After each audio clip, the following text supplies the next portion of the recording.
Hi there, welcome to this video. My name is Megan and I'm behind the Living in San Antonio, Texas social media pages, and maybe you're looking to move to San Antonio.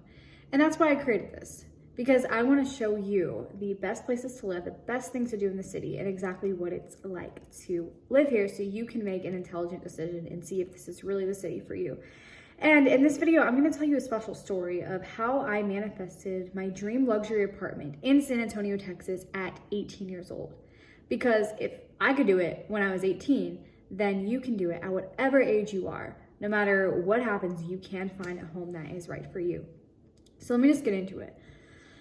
I knew that I wanted to get an apartment because I was renting out a room in somebody's house, and then some, outside circumstances happened and I had to get out. And I didn't want to go back home because I loved San Antonio. It's my favorite city in the world and it's just the best place to be. I love it so much. So the option for me was get an apartment. But there's a slight issue because 18 years old, no history of work. I had been working for myself, but not really documenting it, which wasn't a smart thing to do, but hey, I didn't. So I didn't have tax stubs or pay stubs. I didn't have pay stubs, didn't have tax returns, didn't have any W-2 forms. So going into this, it looked like, how the heck is this gonna happen? I remember my dad was even saying like, all right, good luck, because I told them I'm gonna get this apartment.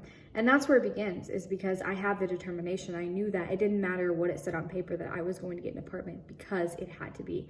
I really do feel like I was led by a higher power, because the complex that I'm in was something that was like shown to me a couple months ago. I had visited because I used to do food deliveries, and something about this complex stood out to me, and I'll never forget it because I left it thinking, what would it be like to live here? So let me backtrack a little bit. Before I even got into this apartment, there was some visualizations that happened. I was working with the life coach at the time, and she said, you know what, if you want an apartment, great. What does it look like? What floor is it on? What furniture do you have? Write all of it down like it's already yours, and wonders will happen. And I did that. Literally, I'll put it on the screen right now if I can find screenshots. I wrote the complex where I wanted to live, which seemingly seemed out of my budget, one of the most expensive places in San Antonio. But my mindset was, whatever it takes to live there, I'll create it. And then I even wrote, something told me, I prayed, and God said, it's gonna be on the third floor. Third floor.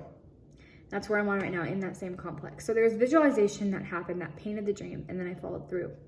Then I also contacted an apartment locator that I found on social media, and we looked at some properties together, and that was really amazing because he was able to show me the properties. And if I would have gone by myself, I would have had no idea what to do. I would have felt like so awkward and like, oh, what do I do?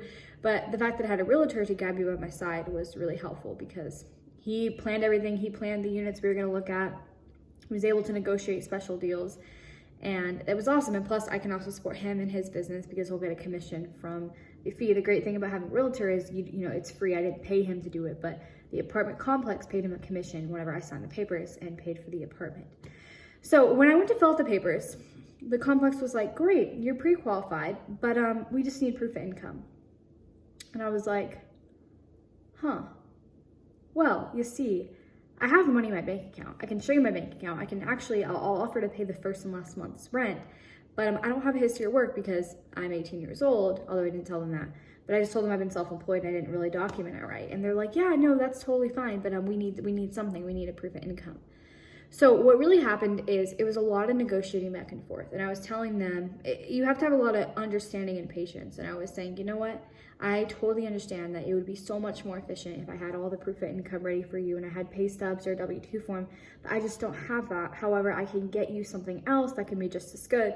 Once again, I'll pay a deposit. I can pay the first and last month's rent, whatever you need, I'll work with you. So it was a lot of negotiating back and forth, but the thing is I didn't give up because I knew where I wanted to live. It didn't matter what the outside circumstances were because I knew that I had it within me to make that dream happen. And when you're looking for your dream home, you have to have that same mentality. You don't have to take no for an answer. I was told no multiple times and I was like, okay, great. So when are we moving forward? Because you can't give up on your dream just because somebody tells you no. You keep finding, because there is always, always, always a way. And long story short, what ended up happening is I added up all my bank statements that I had made from like January to June of that month and divided it by 6. And my monthly income matched to about $200 less than the required monthly income to live in the apartment because to live in this apartment, you have to make at least $3,800 a month, which is about 3 times the rent, to show that you can afford it. Because obviously they don't, if they let you in here and you don't pay the rent, then they lose money and then you get evicted. It's not a fun thing. So I added up all the money I had made through bank statements and all that and divided it by 6, because I told them, well, because some months I had made a lot of money and some months there was no cash flow coming in. But I told them, if you're self-employed, then your pay is a little bit different, because you're not paid like, you don't get paychecks. You're paid based on deals with their clients. And a lot of times I had deals that all the money would be paid up once, but that money would be meant to last for a couple of months. So what ended up happening is we added up all the bank statements together, divided by 6, factored in other forms of income that I had made that didn't show up in bank statements, and it averaged out to like $3,600 a month. And I was so close, and they're like, you just missed it by that much. And at that point, I was ready to not necessarily surrender, but I was like, okay. At that point, I stopped because I knew that I had done everything.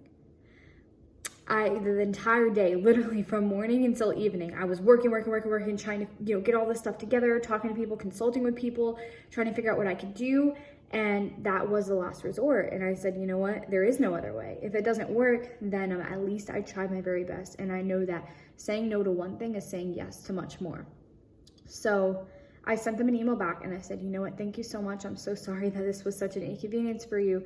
It's been a great learning experience for me. I really appreciate it. And the very last thing that I can offer you is not only will I pay the first month's rent, I'll also pay the last month's rent and an additional security deposit. But if that doesn't, if that doesn't suffice you, I'm totally okay. I understand. Thank you for working with me. And then about 10 minutes after the email is sent, I get a call from the leasing officer, and she says, Megan, we approved you. And now I'm here. So the message that I want to relay to you is that nothing is too big, nothing is too impossible. Find the place where you want to live, because in order for you to have a high quality life, you must have a high quality surrounding. And I'm not saying that everybody has to go out there and get a luxury apartment or even mess up your budget. In fact, knowing what I know now, I'm not so sure if I would have made the decision I did, but it was a learning experience that taught me that anything is possible. And I think a lot of us are afraid to act because we're afraid of the outcome and we get caught up in the outcome. Maybe you're afraid to start the home buying process because you're not sure if you're going to qualify. Or maybe you're afraid to ask for a loan because you don't know what the outcome is going to be. Or maybe you're afraid to move because you don't know if you're going to like your neighborhood. There's always fear. There's fear in everything we do. I'm sitting in this apartment complex right now. What if it just collapses? You could be sitting in bed thinking you're all safe and a fire could break out. And I don't say that to scare you. I say it to let you know that everything in life is risky. And it's okay. That's the point of life, because it's meant to be lived. And I'm so grateful for this experience, because I can say at 18, I got an apartment and it's beautiful and I love it and it's in my favorite city. And there's so much I can learn from it, from the past and moving forward. And that's my story. So wherever you're at right now, just know that that dream of yours is possible, and stick to it. And thank you for watching this video. So once again, my name is Megan and I'm the VP of Marketing for Next Gen Real Estate. So we do all things real estate. If you're looking to buy a home, sell a home, if you need a loan, all that stuff, we have your back. So I'm gonna put my information in the description so you can contact us. We'll help you with your search. We'll make it super easy. And remember, you got people on your team who are determined and ready to help you get your dream home, just like the apartment locator I work with and the team helped me get mine. Thank you so much for watching, and I wish you a happy and a prosperous day.